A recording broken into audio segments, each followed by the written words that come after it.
ఇదేందయ్యా ఇది? ప్రతిసారి నామినేషన్ అంటే చాలు తనుజ తనుజ అని చెప్పాల్సి వస్తుంది. ఇలా చెప్తూ ఉంటే నా వీడియో నేను చూసుకుంటే నేనేదో తనుజని టార్గెట్ చేసినట్టు, ఇంకెవరి కోసమో పని చేస్తున్నట్టు అనిపిస్తుంది. నాకే అనిపిస్తుంది లిటరలీ. మీరే చెప్పండి. నిన్నటి నామినేషన్స్ నా భూతో నా భవిష్యత్. అసలు ఏంటిది? ఏంది రచ్చ? ఒక్కొక్కరు ఒక్కొక్క పాయింట్ చెప్పారు, బాగానే ఉంది. ఒకరిని నామినేట్ చేశారు, బాగానే ఉంది.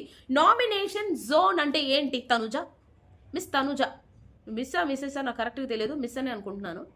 ఏంటి చెప్పమ్మా కరెక్ట్గా. నామినేషన్స్ అంటే నామినేషన్ పాయింట్కి వెళ్ళి ఎవరిని నువ్వు నామినేట్ చేస్తున్నావో వాళ్ళకి కదా నువ్వు మాట్లాడాలి, వాళ్ళ గురించి కదా నువ్వు చెప్పాలి. అసలు నిజం చెప్పాలంటే ఈమె నామినేట్ చేయడానికే ఇమాన్యుయల్ని పిలిచిన తర్వాత తన పాయింట్స్ అన్ని చెప్పింది. మళ్ళీ ఫస్ట్ రౌండ్ నుంచి, అదే ద డే బిగినింగ్ నుంచి, ఎంటర్ అయిన దగ్గర నుంచి మొదలు పెట్టింది అనమాట. మన బాలయ్య గారు ఏదైనా స్పీచ్ ఇచ్చేటప్పుడు అప్పట్లో మా నాన్నగారు అంటారు కదా, ఆ రేంజ్ లో స్టార్ట్ చేసింది. ఇమాన్యుయల్ కూడా షాక్ అయ్యాడు, ఎక్కడమ్మా నేను నీకు సపోర్ట్ చేయలేదు అని. మనం చూసే వాళ్ళకే అర్థమవుతుంది. బిగ్ బాస్ నుంచి, మా టీవీ నుంచి ప్రతి ఒక్కరు, లోపల ఉన్నోళ్ళు బయట ఉన్నోళ్ళు తనుజ చెప్పమే చేస్తున్నారు చాలా వరకు. ఇలా నాలా కొంతమంది ఇట్లా నిజాలు చెప్పడం వల్ల బయట జనాల్లో టార్గెట్ అయిపోతున్నాము, లేదంటే రాంగ్గా పోర్ట్రే చేస్తున్నాము అయిపోతుంది. కనపడట్లేదా కళ్ళకి? కళ్ళేమన్నా కాకులు ఎత్తుకెళ్ళినాయా? ఇంకెంతకన్నా బూతు మాట్లాడితే మళ్ళీ కళ్యాణ్ బూతు మాట్లాడాల్సి వస్తుంది అన్నదానికి బూతు అన్నట్టు ఉంటుంది. ఏం చేసిందమ్మా? ఇమాన్యుయల్ని పిలిచింది, నువ్వు నాకేం చేసావు, నువ్వు నాకు ఇది చేసావు, నువ్వు నాకు అది చేసావు అని మొదలుపెట్టి మళ్ళీ ఏడుపు సింపతి డ్రామా మొదలుపెట్టింది. ఆమెకు అంటే ఏడుపు వచ్చేసింది అలాగనే. ఆ తర్వాత ఇమాన్యుయల్ ఎక్స్ప్లెనేషన్ ఇస్తూ, అమ్మ లోపలికి వచ్చే ముందు 1 నెల ముందే నువ్వు నాకు తెలుసు అంటే, వీళ్ళిద్దరూ ఏమంటారు, జాతి రత్నాలు అనే ఒక ఫుడ్, అదే కుక్ విత్ జాతి రత్నాలు అనే దాంట్లో వర్క్ చేశారు. ఈమె కుక్గా, ఆయనేమో ఒక జాతిరత్నం కమెడియన్గా వర్క్ చేశారు. అది చూడటం కూడా జరిగింది బిఫోర్ బిగ్ బాస్. అయితే 1 నెల ముందే నువ్వు నాకు తెలుసు, కానీ రీతు 6 సంవత్సరాల నుంచి తెలుసు. అయినా నేను రీతుని లోపలికి వచ్చిన తర్వాత, లోపలికి వచ్చే ముందు వాళ్ళ అమ్మ ఎన్నోసార్లు నాకు చెప్పింది, మనం కూడా విన్నాం. కానీ నేను తనకన్నా కూడా నీకే ఎక్కువ సపోర్ట్ చేశాను, ఎందుకంటే నువ్వు క్యూట్ బేబీ కదా, నీకేం తెలీదు పాపం. ఓకే, ఇలా అంటున్నానని ఫీల్ అయినా నేనేం అనుకోలేను. కానీ ప్రతి దానికి అంటారు అనేవాళ్ళు, ఎంత మంచిగా మాట్లాడిన అంటారు, ఎలా మాట్లాడిన అంటారు.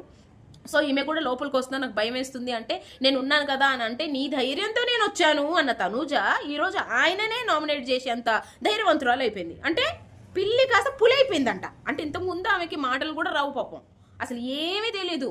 బయట అందరికీ తెలుసు ఏంటి, ఎలా ఉంటారు ఏంటి అంటే, లైక్ ఇండస్ట్రీలో కావచ్చు, సీరియల్స్లో కావచ్చు, బయట ప్రపంచం కావచ్చు, తెలియని వాళ్ళు ఉంటే చెప్పాలా. మళ్ళీ ఇలాంటి మాట్లాడితేనే అసలు విషయాలు బయటికి రావాల్సి వస్తుంది. మళ్ళీ ఏమన్నంటే అన్నాం అంటారు. ఇది తలకై నిప్రా బాబు. రివ్యూ అన్నాక కరెక్ట్గా చెప్పాలనుకుంటాము, చెప్తాం, అంతేగాని ఎవరినో టార్గెట్ చేయాలని ఇదిగో ఇలా కెలుక్కుంటేనే మాటలన్నీ బయటకు వస్తూ ఉంటాయి. సో ఏమి తెలియదు అన్నందుకు ఇమాన్యుయల్ వచ్చాడు, సపోర్ట్ చేశాడు. చాలా విషయాలు మనం స్టార్టింగ్ ద డే 1 నుంచి కూడా ఇమాన్యుయల్ తనూజాని సపోర్ట్ చేసినట్టే నాకు మాత్రం కనిపించింది. మరి అంత గుడ్డి కళ్ళు అంటే సరిగ్గా కనపడకపోయినా ఈ చూడటం మాత్రం నాకు ఇదే కనిపించింది. మీకు కూడా ఇలానే అనిపిస్తే దయచేసి కమెంట్ చేయండి.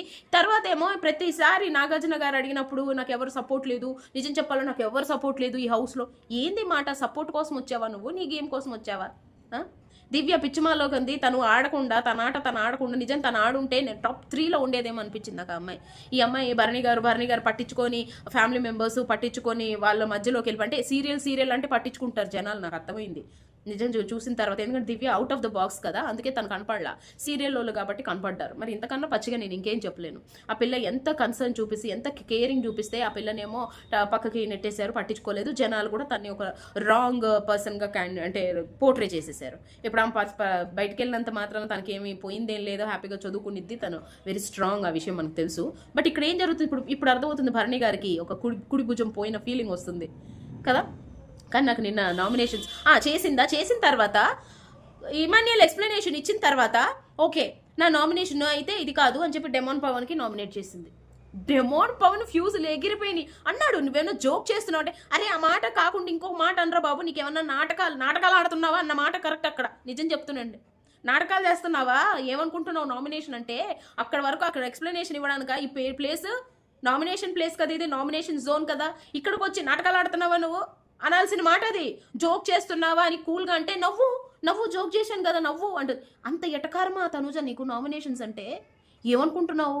అబ్బాయి నిజం చెప్పాలని ప్రాణం తెగించా అన్నట్టే. బాడీ నిజంగా అబ్బాయి ఎంత పెయిన్ ఉంటే ఆ రోజు గివప్ ఇచ్చి ఉంటాడు. మామూలుగా అయితే గివప్ ఇవ్వడు డెమోన్ పవన్. 10 మందినైనా లాక్కుంటూ వెళ్ళిపోయే ఒక డెమోన్ ఆ రోజున కళ్యాణ్తో ఆడేటప్పుడు, కళ్యాణ్ ఏమి తక్కువని అనట్లేదు, but compare to demon Kalyan తక్కువే. ఎందుకంటే ఈ అబ్బాయిది జిమ్ బాడీ. అలాంటి అబ్బాయి అక్కడ సత్కెళ్ళి పడిపోయాడంటే అబ్బాయికి ఎంత పెయిన్ వచ్చి ఎంత ఇబ్బంది పడుంటాడు. అలాంటి అబ్బాయిని పట్టుకొని నువ్వు నామినేట్ చేసి నువ్వు ఇది చేసి ఓకే, నీ పాయింట్ కరెక్టే, కాదనలేదు. గేమ్ అంటే అంతకుముందు ఇమాన్యుయల్ నామినేట్ చేసినప్పుడు ఆ పాయింట్ కాస్త తీసుకొని నీ వైపుకి మార్చుకున్నావు. లేదంటే నువ్వు డెమాన్ పవన్ మరి నీ దృష్టిలో నామినేషన్ దృష్టిలో ఉన్నాడో లేదో నాకు తెలీదు. బట్ ఎప్పుడైతే ఇమాన్యుయల్ పాయింట్ చెప్పాడో ఆ పాయింట్ని తీసేసుకొని ఫస్ట్ ఇమాన్యుయల్ అనుకుంది, తర్వాత డెమాన్కి షిఫ్ట్ అయిపోయింది. Shift button. ఇదేమి నామినేషనో నాకు తెలియదు. మళ్ళీ బిగ్ బాస్ ఏమో తనుజ నీ పాయింట్స్ నామినేషన్ మాత్రమే చెయ్యి, ఎక్స్ప్లెనేషన్ తర్వాత చేయన్నారు. మళ్ళీ వీకెండ్కి వచ్చిన తర్వాత ఇది ఇంకేదో మధ్యలో ఇష్యూ వస్తుంది, దీన్ని కప్పుచ్చేసి దాని గురించి మాట్లాడతారు. ఇది మాత్రం షూర్, ఇదే జరిగింది. మనమేమో వీకెండ్ ఎప్పుడు వచ్చిద్దా, అరే ఇది కరెక్ట్ కాదు కదా, ఇది కరెక్ట్ కాదు కదా అని వెయిట్ చేస్తాము. బట్ వీకెండ్ వచ్చిన తర్వాత మేము బుష్ అయిపోయింది అనమాట, ఇది మాయమైపోయింది, దీన్ని కప్పెట్టేస్తారనమాట. లేదంటే తనుజ నామినేషన్ పాయింట్లో ఎందుకు చెప్పావు, కాదు కదా అక్కడ చెప్పు ఉండాలి, ఓకే సిడౌన్ మా ఇలా అంటారు నాగార్జున గారు వచ్చి. నాగార్జున గారు దయచేసి ఇది మీ ఓన్ డెసిషన్ కాదేమో నాకు తెలుసు, బట్ బిగ్ బాస్ చెప్పిందే మీరు చేస్తారేమో నాకు తెలీదు. కాస్త వినండి, పాయింట్ పెట్టండి. ఆఫ్టర్ ఆల్ ఆడియన్స్ మాకే అర్థమవుతుంది. ఒక బిగ్ బాస్ స్థానంలో ఉండి, ఒక హోస్ట్ స్థానంలో ఉండి అన్ని కెమెరాల్ని చూసి చేసిన మీకు అర్థం అవ్వట్లేదా ఏది రైట్ ఏది రాంగ్ అని? ఒకే దిక్కున టీవీ ముందు కూర్చున్న మాకే అర్థమవుతుంది. దయచేసి దీన్ని ఈ పాయింట్ని మాత్రం కన్సిడర్ చేయండి అనేది నా ఇంటెన్షన్. మరి ఆడియన్స్ మరి మీకేమనిపిస్తుందో కమెంట్ చేయండి.